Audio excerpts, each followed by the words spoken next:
Well, really, Anglicanism is a little fuzzy to date. There are some people who date it all the way back to like the 3rd century after Christ, just after Constantine.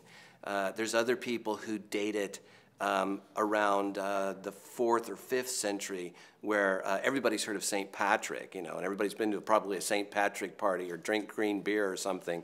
That is really rooted in Patrick was this really holy monk who was also this amazing missionary who lived on the island of Ireland, and is actually in some ways credited with saving Western civilization through saving books and the history of what had been the European continent his whole life.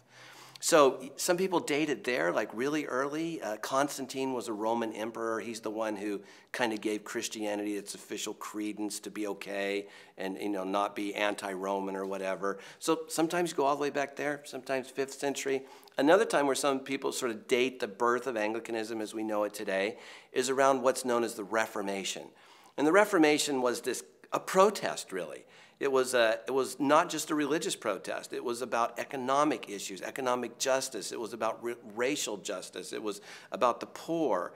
And it was this big foment where people were protesting against what had been up to then the only church, the Catholic Church.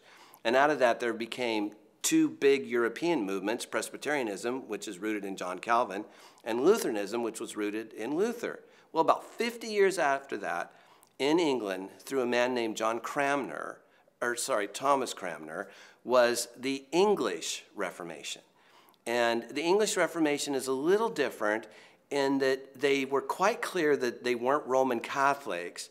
They were learning from Luther, but really creating and discovering and then creating something that was really kind of specifically English. So let's just bring it up to date then, with this long time from 300 or 500 or Cranmer 1500 to today.